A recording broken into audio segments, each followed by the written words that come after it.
You're looking at the best there Austin is. 316. What do you guys want to talk about? I have a lot of things I want to get off my chest. I'm the best. I'm the best in the world. Let me talk to you. Yeah. You will rest in peace. Welcome back, guys. It's episode 12 of The Source, WWE, AEW, All Things Wrestling Podcast with Joe and Mike. Yeah. Let us talk to you. Let us talk to you. Today, we're going to be covering Monday Night Raw 226-24. We are going to be covering WWE NXT 227-24. And we are going to end the show with AEW Dynamite 228-24. Sting's final Dynamite. Let's just get right into it, guys. Monday Night Raw. And what a big Monday Night Raw it was. Certainly was. We had a lot of questions going into this. We're fresh off of the Elimination Chamber, which we did get some answers there as well. So yeah, we got some answers. As we ring the bell and start the show, it begins with our good friend Dominic Mysterio. He's welcoming the greatest world women's heavyweight champion, if you will. Yes. And I don't know if you noticed, but he's been a lot more hands-off with Rhea Ripley lately. He has. She's kind of been doing her own thing, you know? Yeah, rumors have it that maybe her significant other, Buddy, is it? Or It's Buddy Matthews from AEW, yep. Apparently, rumors have it. Solely rumors I've read. He was not comfortable with how touchy it was, maybe. You know, this might be completely false, but to I follow am up seeing on a that, change in the behavior. So me too. And to follow up on that, I can confirm that Buddy Matthews is known for salty comments on those posts where it's like Rhea and Dom just in character, you know, together, hugging each other. He's just like, well, you know, good. He'll comment and be like, good thing I get to do this in real life, you know, insecure. You know what I mean? And that's a shame. Maybe we're cracking the code over here, you know? You know, cracking the code on the Source Wrestling Podcast. We are. It's Dominic Mysterio now. He's introducing the greatest women's world champion of all time, Mommy Rhea Ripley. You know, she comes out to a massive pop, even though she's still a heel. She's getting pops left and right. Well, she's riding that pop right from Perth. Yeah, man, and that was that spoke for itself. She comes out. She welcomes everybody to Monday Night Mommy. It is no longer Monday Night Raw after her big victory, and saying that, you know, we should have known that this is what it was going to be. You know, this is Rhea Ripley we're talking about, whether it was Nia Jax, whoever it was. Rhea says it just doesn't matter. And then we get the man. The man is in town. The man has come around. She's coming to WrestleMania, and we're in San Jose, California. Becky Lynch is now out on the ramp, letting Rhea know that she's ready. She won her opportunity fair and square. Well, she comes all the way into the ring. Face, pretty much. Microphone to microphone. And starts lacing into Rhea Ripley with some great rhetoric and Becky Lynch promo material. Yes, and, you know, letting her know that she's ready for Mania. You know, it doesn't matter what it takes. She's the man. She's the one who won the Elimination Chamber match, and as she predicted Just as well. Mic drop moment. Absolutely. And then, you know, Dominic has to get involved. He's, you know, he's like, listen, she Becky. tells him off. Oh, yeah, listen, Becky, nobody talks to Mommy like that. You need to put some respect on her name. And Becky's like, you know, all you got to do is listen to the people, Dominic. Nobody wants to hear you, so please shut up. I think she called him a kumquat. Yes, is what she called him. Kumquat. Yeah. So that was pretty cool. Yeah, it was. Shout out Becky for the kumquat. I thought it was like a good mic drop moment with Becky Lynch, and then you're wondering how's Rhea gonna top that off. You know what I mean? I'm always you know wondering if Rhea can keep it up, and this is one of those moments where I'm like, okay, Becky just kind of caught a fire promo. Yeah, she did. Let's see what Rhea has to say, and she basically came right back properly, I'd say. You know, right? You know, saying that it was Becky's time long ago. You know, this isn't the Becky Lynch of old. Behind every strong man, there's a stronger woman, whatever you want to call it. Yeah, she had some fire. comeback. So She I did. was like, It was a really good intro to the show. It was kind of different because we're kind of used to seeing something she was kind of different promoting from them. as Becky playing on the man as like you're the typical man, like Right. You know what I mean? Right. Like, it was kind And, of clever, honestly. It just continues to build that hype for WrestleMania 40. We are hyped. Rhea has her mic drop moment. Yes. Yep. And then they both get one equally. Rhea exits the ring and they're standoffish of whatever. Yeah, and it's then not over. Out pops Nia Jax from behind. Yep. Even though she lost her match. Beats the bricks off her. Oh my God! Yeah, beats Becky the Lynch, absolute bricks off of her. Yeah. She's coming off of a hot loss to Rhea Ripley, championship opportunity. And, she's not happy about it. Then we go backstage. It's Jackie Redmond. She's back there with Nia now. And she's asking Nia Jax, why did she attack Becky Lynch from behind? It's kind of a cowardly thing to do. Why did she do this? And Jax then responds saying that it should be her that's the one heading to WrestleMania and that Nia Jax plans to ruin Becky's journey to Mania. And also mentions that Liv Morgan will suffer the same fate. During their match on the episode of Monday Night Raw. Next up, match number 1 of the night, it is Sami Zayn on his WrestleMania Road to Redemption versus Shinsuke Nakamura, who looks to throw a fork in that road. They're keeping Shinsuke creatively involved, strategically. He's done with the Cody Rhodes thing, and it's now Sami's working turn. For the most it's part, working. I'd say, I'm liking those backstage promos. It's more bearable for me. Definitely. The baby face version of Shinsuke just did not translate well. And this heel thing he's got going is working a lot better for Nakamura. Fast forward to the match. It's a very high-paced match.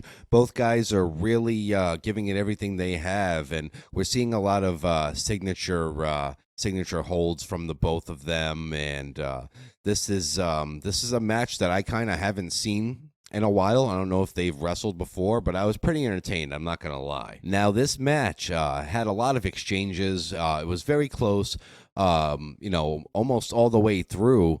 And Sami just, he hit that new gear. He just took it to the next level with one haluva kick to the back of the neck, which they had this camera angle in the corner that made it look even more sick. It was like he hits it in the back of the neck. Crowd's going crazy. And Sami then goes back to the corner, because Shinsuke's turned around now in the same corner, and hits another haluva kick right to the jaw, it looks like, and puts Shinsuke Nakamura down for the 3 count. Sami is rolling on his way to WrestleMania. And obviously, Sami Zayn really needed this win. He did. He's been on a losing streak. We didn't know if this losing streak was going to continue. And We weren't more sure. Frustrated Sami, or if he was going to win and have it propel him into a different dimension, let's say. Right, yeah. And maybe a different fork in the road to... on his road, rather, to WrestleMania. And Shinsuke has recently seemed the person that is, I'm not saying that he's big or he's legendary or anything, but he's putting people over. He is, yeah. And victories for himself. Not for nothing, Shinsuke's been doing this in the WWE now for a little while, and I respect it. He doesn't have to always go out there and get a win. You know what I mean? Especially as a bad guy, you always want to see the babyface win 90% of the time, I would estimate. But for sure. Props to Nakamura for putting these guys over, and we're just going to move it right along. And now we get an exciting announcement, guys. We get the announcement from 2K Games that CM Punk is now going to be part of WWE 2K24. We asked for it. We got it. We kind of have Punk to thank, though, for this in a way. He got on Instagram and made that video that we talked about. And if it wasn't for that, who knows if we get him in the game. He is DLC. I'm excited for this. I've been wanting to play as an actual Punk in the game for a while now. And, the community creations one's great, but it's, nothing like the authentic, I'm excited about this. After a stacked DLC pack already, CM Punk gets added to it. Second match of the night, it's Raquel Rodriguez versus Chelsea Green. Chelsea Green is over right now for herself, I feel. Absolutely. Enjoyable, at least for me. Yeah, she's great. But she's got more going on than Raquel has, honestly. She does, yeah. I mean, Raquel has been out. And you know, that, yeah. You know? Raquel has been out, but like, you know, she just came back and the pop wasn't that crazy. I mean, she needs more of a story than the happy to be here girl who has a back that she flexes with. Absolutely, you know the back flex is kind of cool. I have a back too. Yeah. We all have backs. She should just be showcasing her power. They need to have more people,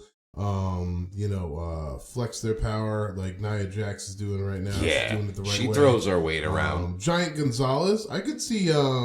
Her being the new female Giant Gonzalez. I'm talking about Raquel Rodriguez.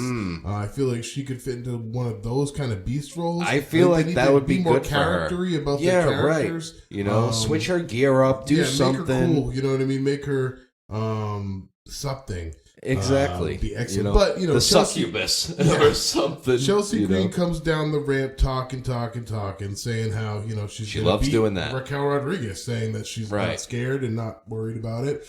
But then let's just say this. Let's just make it real quick for you guys. Raquel Rodriguez comes out. The match lasted 1 minute and 20 seconds and was over because she completely annihilated Chelsea Green. She dropped her. Cool and funny because it feeds into the whole Chelsea Green comes out talking mad shit. It does, yeah. And then just gets annihilated. Yeah. Raquel dropped her with a big lariat, 2 fall away slams. It was the Tejada bomb that took it, though. It was, yeah, and that looks like a painful move for the really person taking it. It Especially does with not. Her size. Yeah, I know, and you're up there. You're up high, and you're just getting driven right into the mat. You can count to 10. Raquel Rodriguez via pinfall. She's going to take the win on this match. And as we head backstage now with Sami Zayn and Jackie Redmond, with Mania being a few weeks away, he really needed this victory tonight badly. She asks him that. And, that would be an understatement. He still believes he's a contender. He still believes he's going to be a champion. And he says, Mike, if his WrestleMania path doesn't find him, he'll find it himself. He'll find his way to Philadelphia. Yep. And, in comes... Obviously, we're foreshadowing a bit, so we're just foreshadowing Sammy going to WrestleMania. We are. I think they're trying to include him because WrestleMania did good ratings with him involved last year. Yeah, he main evented it. So, he's got to have a place in it for them to... They got to factor it in somehow. The thing with Sammy is he has that passion, that undeniable, genuine passion. You can see it when he's out there. And, the WWE Universe, meaning the fans, they gravitate to that. But in comes Imperium and Gunther. Imperium walks by, gives them the smug look, if you will, and Gunther just shows up, precious Intercontinental Championship over his shoulder, just laughs at Sammy.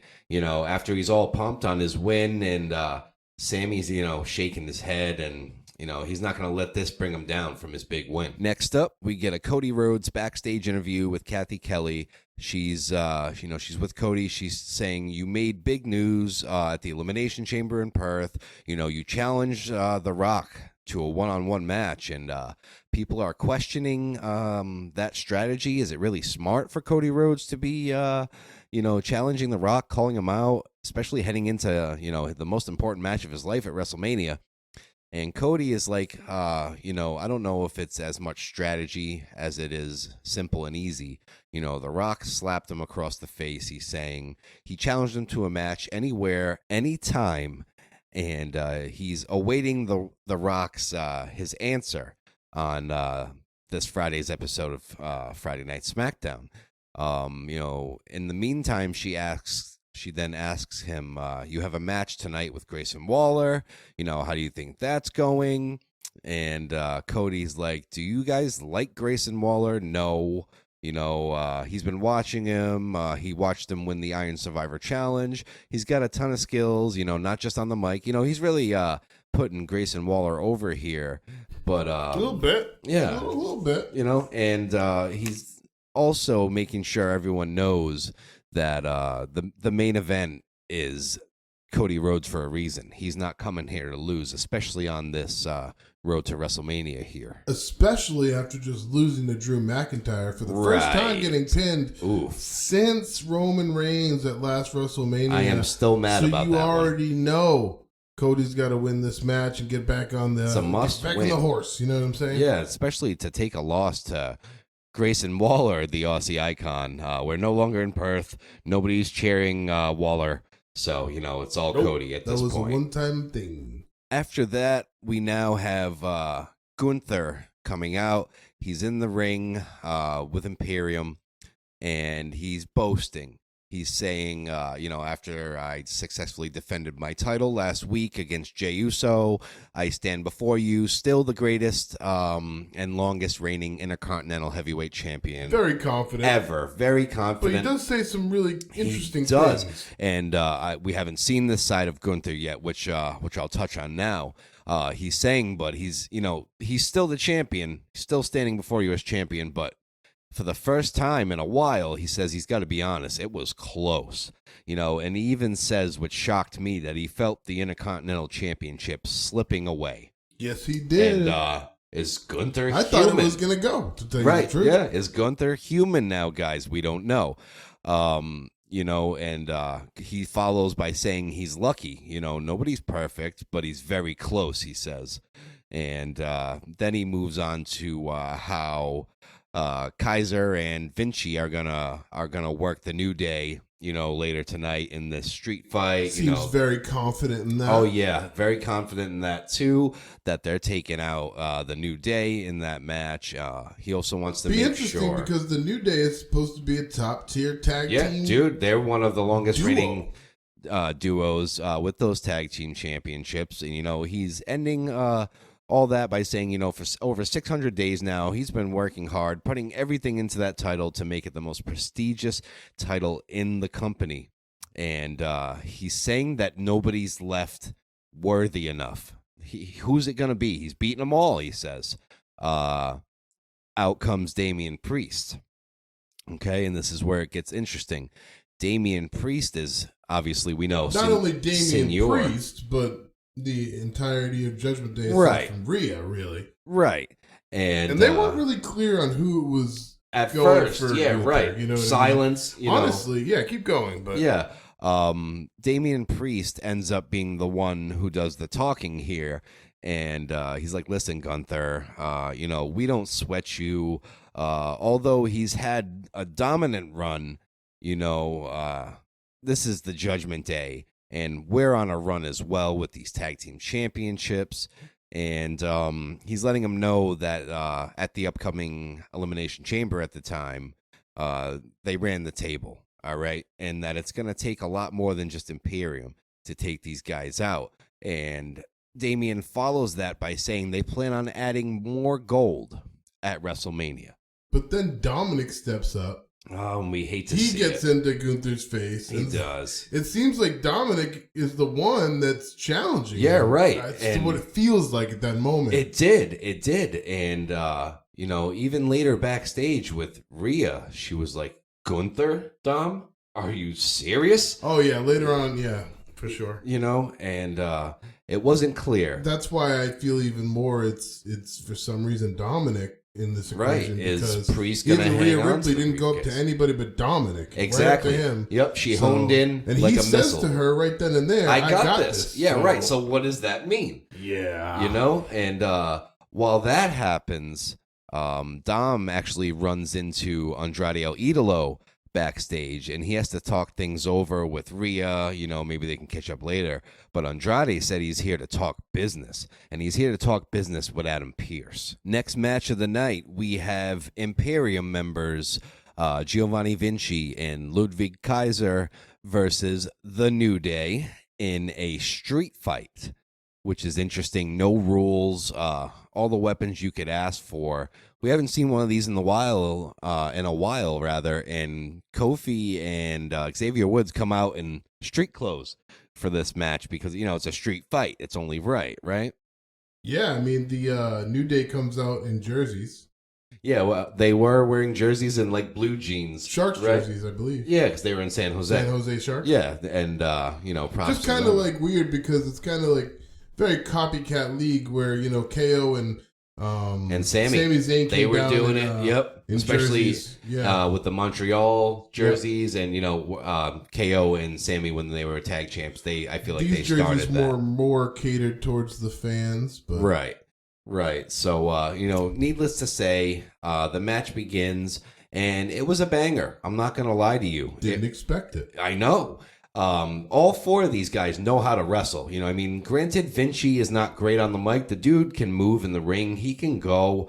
Kaiser, speaks for himself. That dude is super, super sharp and 0% body fat, they say. So he's got that going for him. Yeah. Apparently, it's good enough to pull Tiffany Stratton. Yes. So Tiffany Stratton and Ludwig Kaiser are an item. Yeah. Is it Tiffy time or is it Kaiser time? Oh, it's Tiffy time. Oh, and it's always Tiffy time on my watch. Anyway, we get a ton of weapons in this match. Haymakers getting thrown left and right. Lots of big move combinations. And New Day tries to hit that midnight hour. Vinci then sends Kofi through a table on the floor, which looked tough. It's Woods and Kaiser now after that spot.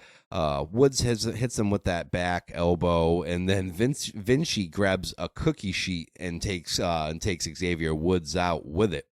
Kaiser comes back and drives Xavier Woods face first through the chair that was in the turnbuckle, and Kaiser grabs Woods, rolls him up 1, 2, 3.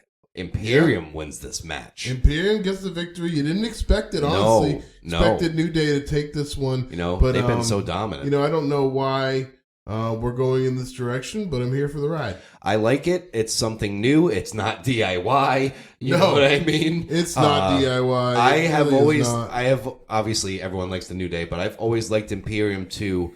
And they get a big victory. They make the Ring General happy with this win. Yeah, he's going to be very, very happy with his little goons. Yeah, that's what they are, the goons. We pan backstage. It's Adam Pearce. He's having a conversation with Chad Gable. Gable's pleading his case for yet another shot at the Intercontinental title, at Gunther at WrestleMania, saying that he wants to get revenge for making his daughter cry. He promised his daughter this. And to Gable, this match is much more personal, on a more personal level than just a title match, And Pearce takes it in, and he mentions that he's going to take his thoughts into consideration. So we'll see where that goes. Brings us to match number 4, Shayna Baszler, the Submission Magician, and Zoe Stark versus Candice LeRae and Indy Hartwell. So you got this tag team of Baszler and Stark that's been kind of brewing lately against these young newcomers from NXT, and it goes the way you expect it to. Baszler is making these ladies tap out to that Karafuda clutch. It's just not close. They're not on this level yet. They're new. We understand that. I like how she has a different style.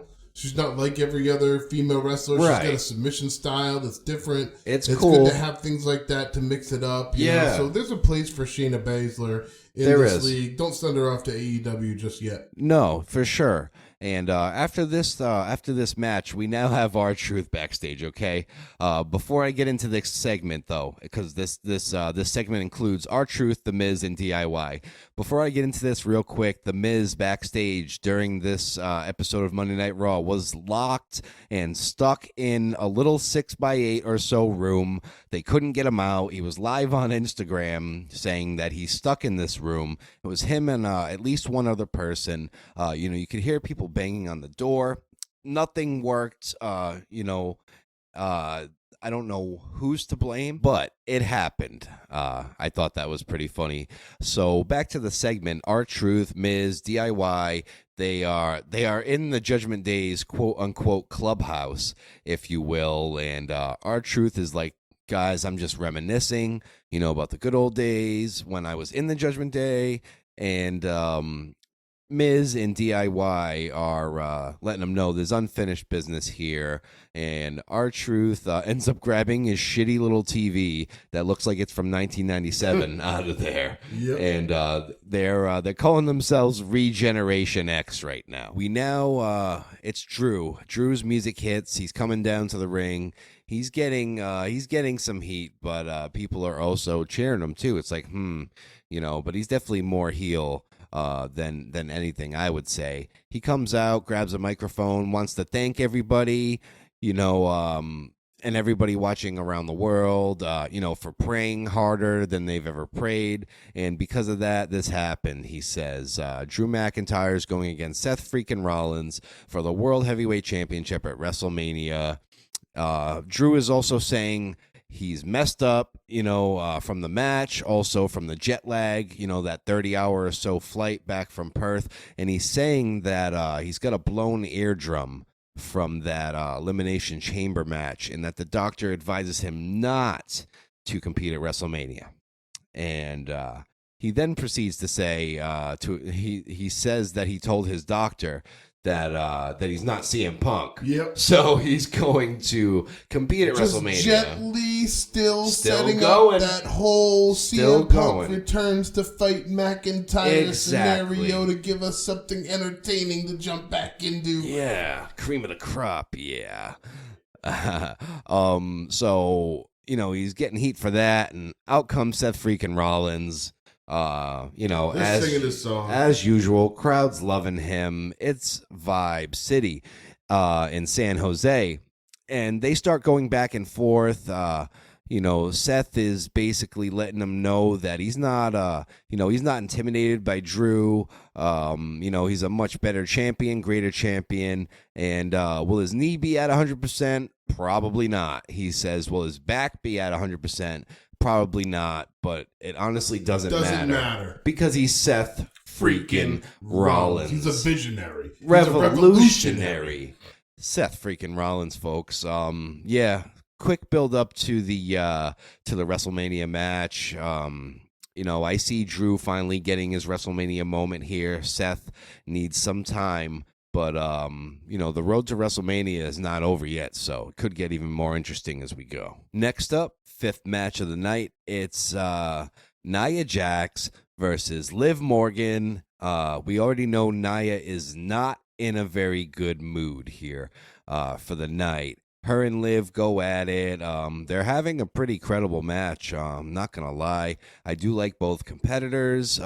Things do get interesting, though, when Becky shows up, and she's going to get involved. She's not out there. Coming around. Yeah, the man has come to San Jose, and she's getting involved. She's not out there to congratulate or watch the match or to be a scout. So she's hitting a flying forearm smash off the ringside barricade, which then forces the DQ. Match is over now. Doesn't matter. After the match, She's fixated. Liv Morgan seems devastated. She's heated, but Becky doesn't care. She just keeps slamming Nia's head up against that announce table. She probably slammed her head a good, safe to say, 5 to 6 times. Yeah, man. It was a handful of them. Almost you see as many Nia. times as AJ Styles hit LA Knight in the back of the chair. Right. You see Nia kind of getting gassed from all of it, and it's just complete chaos. Your winner is Nia Jax via disqualification. Next up, we are backstage again with Kathy Kelly, and this time we are with Grayson Waller and Austin Theory. Quick little segment here.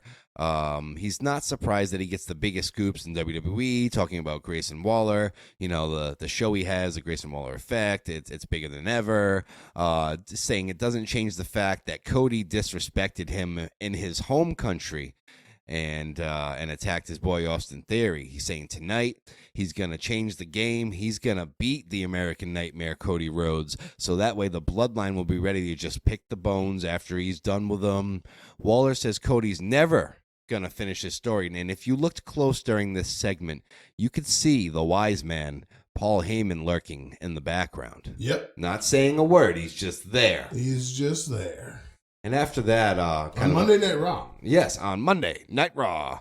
After that, kind of sad part of the show. They extend condolences to the family of Ole Anderson. WWE acknowledges that Ole Anderson has passed away. Greats, one of the original horsemen, Arn Anderson, coming from that same family tree, that bloodline, if you will. It was a big loss for the wrestling world. And now we have Adam Pearce and Becky Lynch. He's telling Becky that she's going to get her match, not to worry. She's going to get that match with Nia next week to make everything right. And in comes a storming, heated Liv Morgan. She is pissed, quite frankly. Yes, she is. Oh, my God, she's so mad. Seething, honestly. I don't remember the last time I saw her that mad. She's so happy-go-lucky. Yeah, right. Watch me, shaking her booty around and all that. Oh, yeah. Not tonight. Nah. She's pissed off that Becky got involved in her match, and saying that not everything has to be about Becky Lynch. Like, come on. Yeah, so we have to wait and see where that's going to go, but seeds have been planted for a potential rivalry. Could it end up being Becky Lynch, Liv Morgan, and Rhea Ripley in a three-way match at WrestleMania? I see the We Want Liv chants. I've seen the online stuff. Are they going to give in this time? Who knows? Yeah, and like we said, we're going to have to wait and see for that, but they're planting seeds. It's definitely a possibility. Now they let us know that Jey Uso is going to be a special guest on the Jackie Redmond show. He says that he's still going to be himself. He's trying to accomplish a goal here, and he falls short doing it because of, his brother, his own family member. Drew McIntyre then joins the conversation, and Drew, he says he understands where Jay's coming from. Drew says, from the bottom of my heart, you deserve this. You know what I mean? So heel meter off the charts. Oh, yeah. He's playing a good heel right now. He really is. He's one of doing the top 5 heels in WWE right now. He's doing his... Number 1 being Dominic Mysterio. Oh, God, it's not even freaking close, Mike. He's saying, Jay, you deserve this. And that comment just led to a huge brawl. The typical pull apart where, security has to come, Pierce, all these guys, to break it up. But it's main event time. It's the 6th match of the night. It's Grayson Waller with Austin Theory, of course, going against the American Nightmare, Cody Rhodes. Put some respect on it. To start the match, it's a little slow paced, but we get where we need to go pretty quick. Cody and Grayson Waller actually put on a good match, heel versus face, that heat is there. And, we all knew that Grayson Waller had it in him to have a main event match with the American Nightmare, but it went really well. Cody lands suicide dives. Grayson is, running around hitting clotheslines, and he's rolling Cody Rhodes back into the ring now at this point. And he's talking smack to Pat McAfee. He's just, running amok with his mouth. And Cody actually avoids the roll through lariat. Cody hits that Cody cutter that we love so much. Smooth very operation, smooth. really. Yeah, Cody cutter. That second rope springboard always looks pretty when he does it. Rhodes then connects with the, you guessed it, the Crossroads. 1, 2, 3. Grayson Waller is done, but now, ladies and gentlemen, the night is not over. We get the wise man, Paul Heyman. And why is he there? We want to know why. You just hear his voice first. It's right. Like, it's Cody's doing exactly. his thing. Blah, blah, blah, yep. blah, What's going on? Ladies and gentlemen, my name is Paul. We've heard Heyman. it a and the million whole crowd times. Chants it with them. Yep, and they do it every time. They do it. They do it every time. And we've heard it a million times. But Heyman's out there for one reason and one reason only. He is begging Cody Rhodes, pretty please, take back your challenge to The Rock, man. You don't want to do this. Take back this challenge. All will be well. And, you won't get hurt. And Cody's not having it. That's the thing. He's not to be threatened. Yeah, no. And he made this challenge, and he says nothing's going to stop him from doing this. And he also adds, if Paul Heyman gets any closer, he's going to take him out too, because he's had enough. Absolutely. And you got to figure at this point, Paul Heyman's got about, 4 security guards with him that are now around the ring. Yep, he's got a whole Cody. He's got a whole entourage with him. Did it matter, Mike? No, it did not. It didn't. Because when push came to shove, the American Nightmare Nightmare, Cody Rhodes, took out the entire fleet. He actually said that they were all retired cops or something, but they were young like looking, that. so that was weird to say, but hey, we're going to roll with it. Yeah, he takes out the entire fleet, crossroads left and right, boom, boom, boom. He's saying to the wise man, come and get me. I'm here. If the bloodline wants me, come and get me. Monday Night Raw has now come to an end. We have questions, yes, but... Can I just say that I'm seeing so many heavy spoilers?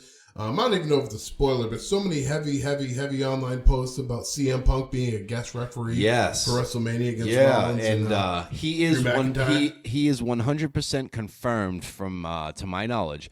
He's confirmed for the final episode of Raw before Mania, so... that could get very interesting as well. We just got to keep following on, and we'll see what happens. This is going to end the WWE Raw portion of our show. We appreciate you listening, and we want to hear your thoughts as well.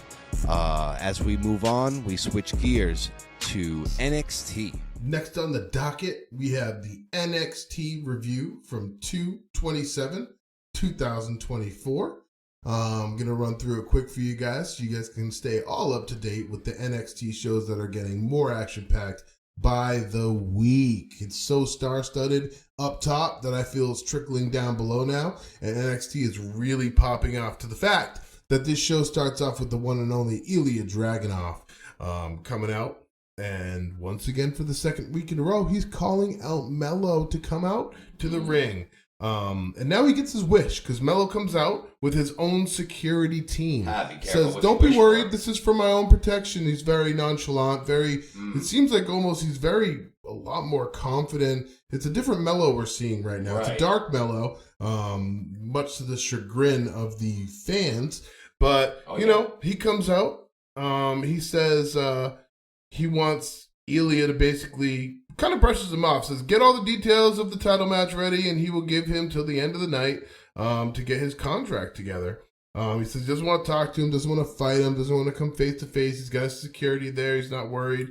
He just wants that contract to be signed and just do it, basically. But Ilya actually attacks Mello's security, but it fizzles, and it fades away to Ilya having his crazy smile on his face, but shoots to backstage. We have an Ava promo. She brings Gigi Dolan into her office to talk about what's next for her.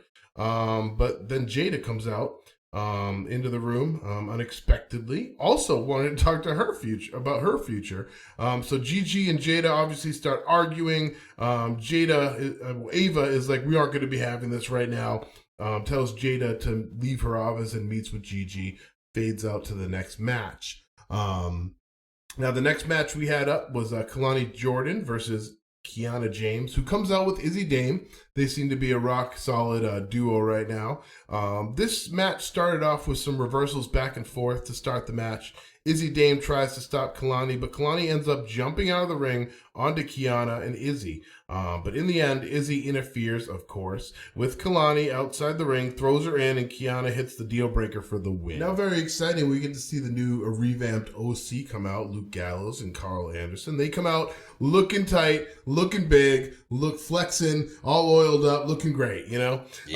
And they're going against Idris and Malik, who seem to be kind of the jobber tag team that's kind of building in NXT right now. We'll see where they go with that. But, it was kind of surprising. Idris and Malik, were surprising in this match and able to put up a dominating run against OC. But, the tides end up turning as you expect them to when Luke Gallo gets tagged into the match. And he, turns the tides a little bit for a little while. Then Idris gets tagged in and actually dominates, hits Luke off the apron to the outside, goes to the top rope for a flip.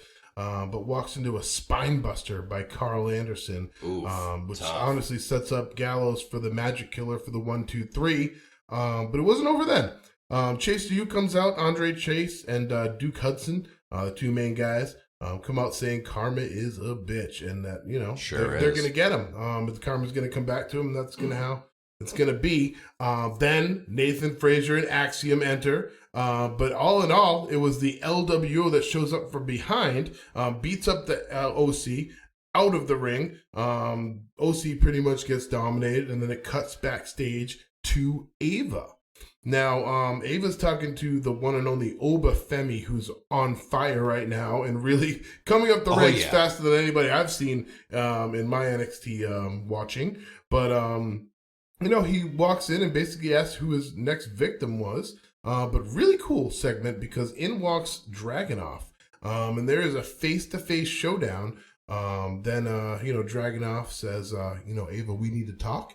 And it fades out after that segment. Next up, we have Roxanne Perez, who's, staying in the relevant bubble right now, I seem. I don't know where they're going with her exactly. I feel like she's due for a call-up, but she had a little taste of it being in the Rumble and such. But they're keeping her in NXT, and I guess they're keeping her in, like, the title talks, kind of. Yeah, they got to keep some talent down there, too, And this one is against Jakara Jackson of Metaphor, and I know that I think last week they had a little something backstage, so this must be the pop-off from that. Roxanne starts off scrappy per usual. She's a scrappy fighter. That's what we love her for. But, Lash Legend, who's there with Jakara, is in her face, allows for Jakara Jackson to take control of the match. Roxanne does a springboard backflip, jumping off 2 sets of ropes. That was pretty cool. Gnarly, man. But the Pop Rocks was actually stopped this time. She's been hitting it week after week. I know, she's been just delivering that. But Lash Legend actually stops it. And then the ref sees it. And then Lash Legend actually gets removed from the arena and barred from ringside. Jakara maintains control after this. But Roxanne actually gets a little crafty, throws her in the crossface for the submission and gets the win. Roxanne's on a roll. We'll see where they go with this. Flash to backstage. Thea Hale, JC Jane and Co. backstage talking about the Riley dates. More girl talk backstage. We're seeing a lot of this. Talking about, her date with Riley. But, Thea says Riley says they probably are just better off friends. JC says, stop taking advice from Fallon Henley, because we've seen her taking advice in segments from Fallon Henley on the side. Says Thea used to be a loser before she met JC, that she's made her cool. And that was a real awkward segment. Left us with Thea alone, feeling kind of sucky about it. But, then all of a sudden the OC runs into, Baron Corbin and Braun Breaker backstage. Wolf dogs. They go back and forth a little bit, throwing jabs. Things get heated, but then there's a challenge made. Obviously, it seems like a tag team championship challenge. I don't know if it's there or just a Raw challenge, but it fades out after that, and we're left to wonder a little bit. Right into Dijak versus Luca Cristofino, who we saw last week when Gacy was backstage in the prison. That Dijak was keeping him in. Yeah, and Cristofino comes over saying, you can't do this, you can't do this. Now they're going to face off. They battle out of the ring. And honestly, Luca Cristofino is putting up way better a fight than I don't even know who this guy is. He kind of popped up. That's impressive. He's putting up a surprising fight. Really the whole match, I'd say. But Dijak is a power guy. He powers into him a lot during this match. There was actually a part where there was a very loud chop to the chest, and the crowd really went wild over it. He's the man. He's a powerhouse. Cristofino had a part where he was literally going nuts with clothesline into the ropes, into the turnbuckle, everywhere. Here nor there. It was pretty cool. Good show of speed and agility. Yeah. But eventually he during his mayhem he catches a big boot from Dijak. And then he gives him the feast your eyes and wins the match. That's it. Yeah. But right after the match, pops up Gacy in his straitjacket. Here he is. Straight out of the prison. Still Dijak crazy. was keeping him in a prison or wherever he, was held hostage. Yeah. And he starts beating Dijak into the backstage area, and it cuts out to a promo. The promo is the family. They're watching the show from backstage, and the Don is giving orders, but says, not just now yet. I have some big business to handle. So obviously tonight we're going to see the Don, handling some big business that's got to come before any orders that he's going to send the underlings. Which shoots right to another promo backstage with Metaphor. Noam Dar is just saying he's ready for his match tonight because he's going to be going against the Catch Crew. Yes. And it's going to be a mystery who's going to fight. So he's saying he doesn't care who it's going to be. Doesn't matter. Metaphor is the hottest faction right now, he says. They're on fire. There's really nothing he worries about or is worried about with them. So, it moves out to Lyra Valkyria, NXT champion, women's champion, coming out to the ring to hold a promo on the mic. I can really make this short and sweet, this one. Lyra comes out, she calls out Tatum Paxley, says she has a surprise for her to come out to the ring. She comes out, she pretty much tempers her down because Tatum Paxley, big fan of Lyra Valkyria. Yeah. That's excited fan. Starstruck. Calms her down and says, I got us a chance at the WWE Women's Tag Team Championship belts, and that's not they're going to be facing lightly. off against the Kabuki Warriors, I guess. Ooh, there's a little bit of celebrating take by the them titles in the ring. I'd like to see them take it by anybody else but these two, but it's kind of a weird pairing. It's kind of a weird tag team, to tell you the truth. But all of a sudden, Ridge Holland comes out to the ring as he's doing back. lately. And he pretty much is congratulating her and asks her if he can have the ring after her. And Ridge, comes out and he's playing this card where he's saying, his actions have gotten him into problems lately. He retaliates and takes it too far. He's out to apologize tonight. But then lights go out. And the creepy words that we've seen on the screen for weeks light up the screens as Sean Spears is in the ring when the lights dim up. Of Sean Spears. Hits him with a chair, knocks him down, and it's official that he has now returned, which shoots back to backstage. Obafemi gets approached by Brooks Jensen, who fought last week, asks if he's still looking for his next opponent. Oba snarks, asks if he's sure, says, Briggs told him to grow some balls. Yeah, so Oba threatens him and walks away, and then it goes right to a lot of segments. Yeah. It goes right to another segment. Jam-packed. You got Kelly trying to get a word with Carmelo, but his locker room is heavily guarded. Melo lets him in to the locker room, which is kind of a cool ominence in the locker room. He's sitting in a chair, surrounded by his security. She gets let in.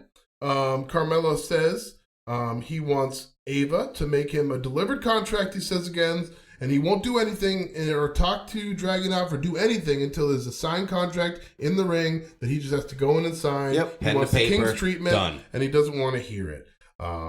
Ain't that deal. Yep. Then it fades back to Lexis King match against Von Wagner.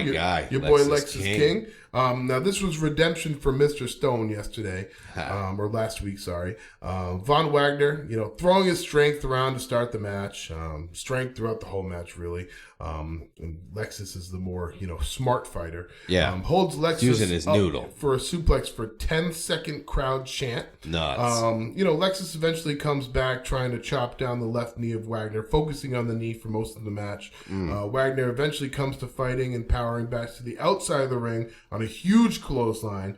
As Lexis was massive. It was. As Lexis gains some momentum, Mr. Stone distracts King, weirdly enough, and Wagner gets the quick pin. You didn't expect it to end that way, Wagner gets a quick pin. I know. And Lexis gets a first loss in a while. But after, Lexis just starts beating the crap out of Wagner. Yeah, it's obvious here that Lexis King doesn't take losses very well. Yeah, so Mr. Stone walks in and gets the coronation from Lexis King. And Lexis King leads to a nice chorus of boos. I love it. Then we have all the girls in the female locker room backstage talking about the Kabuki Warriors. Lyra talking about how she's lucky to have this title slot. There's some shade thrown back and forth, blah, blah, blah. Yeah. And we fade in to Gigi Dolan making really her return. I know she came back a few weeks back, but it's good to see her wrestling again versus Jada Parker. Now, this is a back and forth match. Gigi lands some cool spots. Jada battles back, landing some cool turnbuckle moves. One in particular that was pretty cool where she hit her head while she was hanging in between the turnbuckles. Jada continues to give it to Gigi out comes Ariana Grace, the Miss America type lady that they have running right now, asking them not to fight. Don't fight, please. Don't fight. It was very weird. She said, we all need to get together. We all need to come together. It's like the opposite of what we're all about. But distracts Gigi, giving Jada the opportunity to land a running fist punch to the head for the pin. 1, 2, 3. Jada Parker takes this one over Gigi Dolan, which was an upset, obviously. And then, the next match is our big match. It's the Heritage Cup match. The No Quarter Catch crew. We don't know which member it's going to be. They don't want to tell Noam Dar till they get in the ring which member. Yeah. Versus Noam Dar for the Heritage Cup. And we're going to run through this real quick. They reveal in the ring that Charlie Dempsey is going to son of William Regal, by the way. Yeah, Noam Dar. Charlie Dempsey once went for the NXT UK Heritage UK Cup title. And failed, so this is kind of a redemption run for him tonight. It's cool it worked out this way. First round, Charlie Dempsey right off the bat steals a pin on a back bend pin. He backed. Awesome. You got to watch this thing. I can't even explain it. He did a back bend to really seal the pin. That was really cool. Impressive. Second round, it was a Noam Dar dominated round, but no point was awarded to either. So now, Charlie Dempsey's up 1-0 going into the third round. But third round, lots of submissions in this round, but no point was awarded either. Going to the fourth round, Noam Dar with the kick to the face, which is a special move. I forget the name exactly. Yeah, but it doesn't look very gets the pinfall. Ticklish. 1, 2, 3. It's a 1-1 matchup going into the fifth round, the final round of the Heritage Cup matchup. And in this final round, Charlie Dempsey with a back arm lock suplex for the 1, 2, 3 off. A catch crew distraction to win the Heritage Cup and to take the Heritage Cup from Noam Dar. Finally happened. Noam Dar is now not the Heritage Cup champion, which is kind of unheard of for a while in NXT. And I'm excited to see what they do with this no quarter catch crew and this cup. It's going to be interesting to see what happens. We're now at our main event, and our main event is not a match. Our main event is Mello and Dragunov contract signing. But first up, we have a backstage promo right after that's announced by Sean Spears. He says, he likes Ridge Holland. He doesn't have anything against him. Yeah, no problem. Weirdly enough, but that he had to hit Ridge Holland with the chair because he's lying to himself, and you need to strike him with the chair to help him realize things a little bit. So he needs to knock some sense into him, if you will. Interesting take. Out comes Mello. Out comes Dragunov. Dragunov first, Mello second. Barrage of security. I think there was 6 guards out there for him surrounding the ring behind him. He keeps saying, "Oh, don't worry, guys. It's for my own security. Don't worry." It's, weird Mello we're getting. But then, surprisingly, the Don comes out to disturb things. Now, this must be the business that the Don was talking about earlier. Absolutely. Said there's only one Don. And shows that all of Mello's security does exactly what he says. Snaps his fingers, the security steps up, walks away, walks backstage when the Don says to do so, which leaves the other two kind of shooken in the ring by his power as the Don. He says that he is the one that deserves the NXT title shot. He's been, doing a great job, and he deserves this title shot more than anybody. Cuts off Mello when Mello tries to speak, says, "Do not speak when I'm talking," in a very Don way, which is pretty cool. He proposes that at Roadblock, it isn't Ilya Dragunov and Carmelo fighting for the championship, that it's the Don versus Carmelo for the chance to face Ilya Dragun at the next pay-per-view. And Carmelo says the Don can't beat him. He doesn't care. He will fight him. He's not scared, and he's the Don of the NXT championship, right in the Don's face. Then he strong words continues to attack Dragunov, effectively knocking him down, incapacitated, and throws the Don through a table and signs a contract. Heel Mello is on fire right now. Fades out of NXT. That's your review, ladies and gentlemen. And as we switch gears to the final phase of the show, we are moving on to a very special episode of AEW Dynamite 228-24.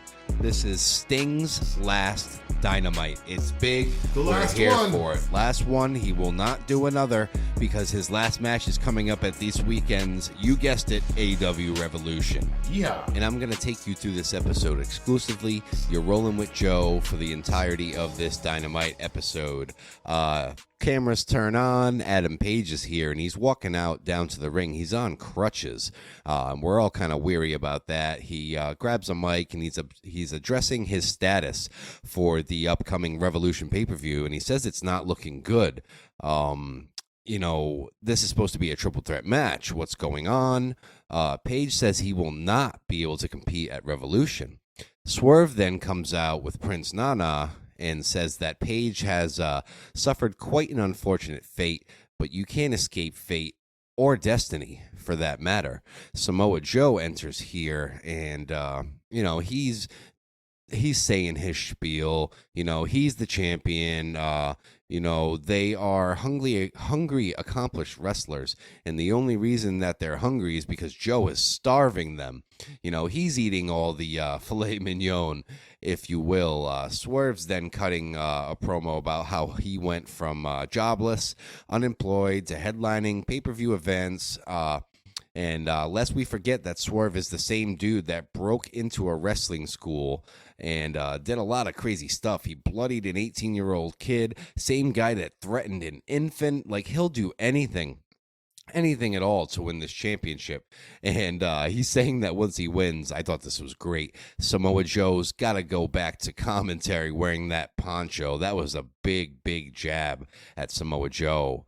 And, Swerve saying he's going to make history. Whose house?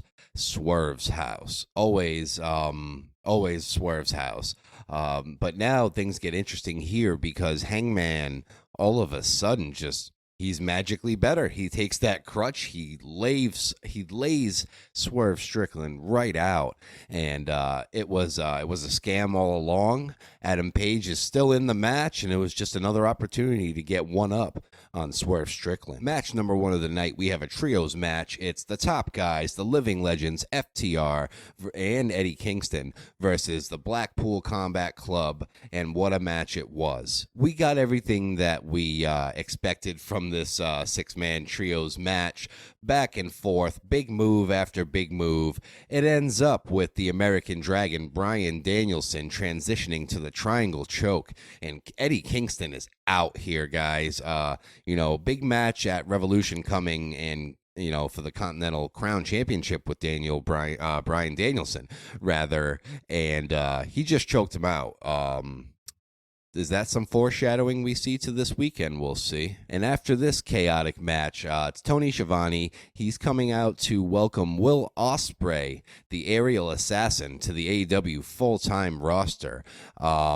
He comes out and says, it's not going well because they lost his bags. The airline lost his bags, but it's okay. He got a little tipsy with his wife, and he's here for full-time work. He's reminding us who he is. It's Will Ospreay. He's reminding us that he has defeated very, very substantial figures, including Kenny Omega in Canada, Orange Cassidy, and even Chris Jericho. So put some respect on Will Ospreay's name. And while we're on the subject of Will Ospreay, he came out to a specific theme song that is now attached to his name, who a friend of ours actually composed and wrote and performed this song, Elevated, by It Lives, It Breathes. It's Chris Sabansky, and he's a friend of ours. He's from our hometown of Providence, Rhode Island. We will actually be having him as a special guest on this podcast sometime soon to talk about how the process all happened on AEW picking his song to be Will Ospreay's theme. And out comes Don Callis, family, and company, reminding us all the stuff that he did for Ospreay. And, Will really isn't trying to hear this. But Don is saying the real winners after all this will be the Don Callis family. He's out there with Takeshita, of course, who he has a big match with at Revolution, and they shake hands, but neither one pulls away. We got some competition, and it's real. Renee's now backstage with Eddie Kingston. Renee wants to know how Bryan Danielson feels differently. He wants to know how he feels differently than he used to, but the Young Bucks show up. Matthew Jackson then wonders if they should, have some kind of dress code because Kingston does not show up in the proper work attire. The EVPs just doing EVP things. Tony Schiavone then also sends condolences from AEW to the family of Ole Anderson and Virgil. Mike Jones, who passed away this week as well. We also want to send our condolences to Ole and Virgil. Big parts of our childhood, especially Virgil here, and they will be missed. Match number 2 of the night, it is Nick Wayne with the Patriarchy versus your AEW International Champion. This is a championship match. It's freshly squeezed Orange Cassidy. And I think we all know what's going to happen here. It's pretty obvious. Orange is on a roll, man. He's not losing this title anytime soon. We had some outside interference from Rocky and Trent. They start brawling, with the UK on the outside. Wayne takes off the turnbuckle pad without the ref looking, of course. Daniel Garcia is out there, though, and he stops him.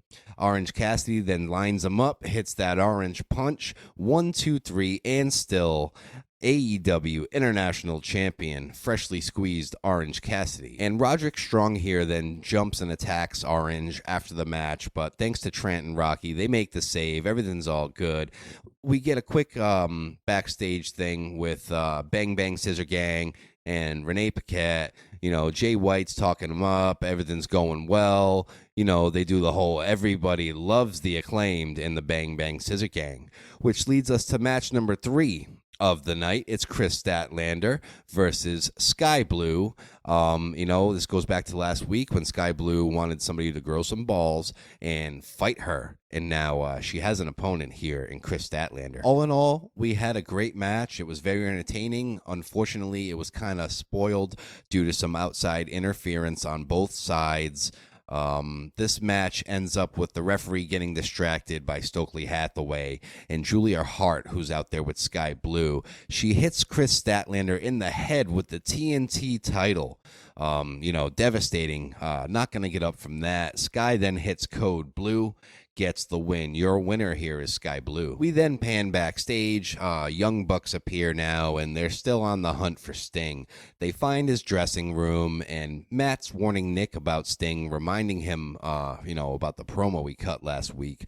Nick isn't worried, though. He walks in only to find about 100 black bats just hanging from the ceiling, pretty ominous. The room's covered in red, and we don't know what's going on, but needless to say, the Young Bucks are kind of spooked from this. Match number 4 of the night, it's Lionheart Chris Jericho, my favorite version of Chris, versus Atlantis Jr., and he's in the black and yellow tights. We got White Zombie entrance music.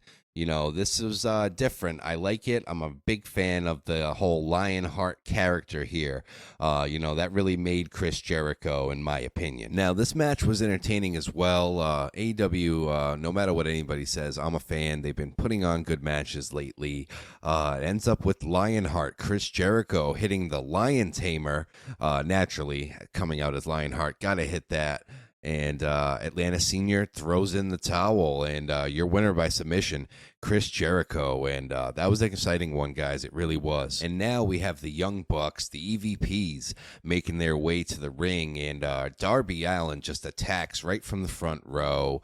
PK by Nick off of the apron, and Matt just lays into Darby with this baseball bat. The Bucks are then teasing for the EVP trigger, and they hit it. And that is a devastating, devastating maneuver. Matt Jackson now waves someone in from the back. Who's it going to be, guys? It could be anybody right now, but it's, oh my God, it's the Nature Boy, Ric Flair. Woo! Ric Flair hits the ring, and Nick Jackson of the Young Bucks gives him this bat now. And Flair, to all of our surprise now, pokes Matthew in the eye and punches Nick down. And Flair's in the ring. He's hitting people now. I'm just nervous for him. This could not end well. And Matt Jackson goes low on the dirtiest player in the game, Ric Flair. And they end up putting boots to him. He's getting beat up. He shouldn't be bumping like this, but here we go. And the best moment of the night, then ensues. Sting's music hits. It's his last Dynamite. You know, they had to make it special. The Bucks are like, okay, let's head up the ramp then. We'll meet him there.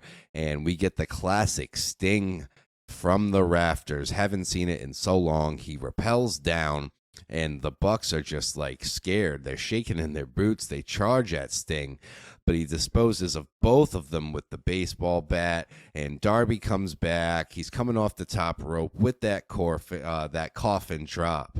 And then here's Sting. He sets up for it. The crowd's waiting. He hits that Scorpion Death Drop to Nick Jackson, and that's the end of the show. That is the go-home show for AEW Revolution on Sunday. And before we go, guys, we're going to end the show like we always do with another edition of On This Day in Wrestling History.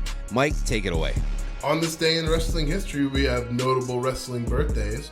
We have Lance Cade. Rest in peace, Lance Cade. Yep. Manami Toyota. Mike Von Erich. And Deborah Marshall. All have birthdays today in wrestling history. Nice. We would like to wish them all a happy birthday. We would. And then a short one for me. In 2017, it was in 2017 that at an Impact Wrestling taping at the Impact Zone in Orlando, Florida, Alberto El Patron defeated the almighty Bobby Lashley for the Impact World Championship, and that happened. That happened on this day in wrestling history. And to pick up from that, we're going to take it back. We're going to wind the clocks back to 1993 for a little tag team in the WCW era called the Hollywood Blondes, which consisted of Brian Pillman and Stone Cold Steve Austin. Before he was Stone Cold Steve Austin, he was Stunning Steve. Tag team. Great tag team. That's what started it all for Austin. He really was finding himself here. He was Stunning Steve, and they had a championship match against Ricky the Dragon Steamboat and Shane Douglas. They ended up winning the tag team titles. The Hollywood Blondes won the tag team championships from Ricky Steamboat and Shane Douglas on this day in wrestling history in 1993. And I got one more for you guys. It's a pretty notable one. On this day in wrestling history, 2020, on Monday Night Raw from Brooklyn, New York, the Barclays Center, the Street Profits beat Seth freaking Rollins and Buddy Murphy, believe it or not, to win the Raw Tag Team titles. Wow. Yeah, back when Buddy Murphy was still in the WWE, he teamed up with Buddy Seth Murphy, freaking Rollins. boy. Yes, he teamed up with the Visionary, Seth freaking Rollins, and they had a championship run. But it came to an end on this day in wrestling history, 2020, when the Street Profits finally cemented themselves as champions. And that's going to do it, guys. Thanks for tuning in for yet another episode of the Source Wrestling Podcast. We appreciate you listening. Please rate the show. It really helps the show a lot. Please follow the show. It really also helps the show a lot. Ooh, yeah. Click that follow button, brothers. The Source Wrestling Podcast is available on Spotify, YouTube, Facebook, iHeartRadio, Amazon Music. We're on Instagram. We're on looking TikTok. for sponsors. Well, yeah, man, we do this free, and this is a lot of time and dedication here to do this show. Thank you guys so much for tuning in to The Source, AEW, WWE, All Things Wrestling Podcast with Joe And Mike. Yeah. Yeah. Let us talk to you. Let us go.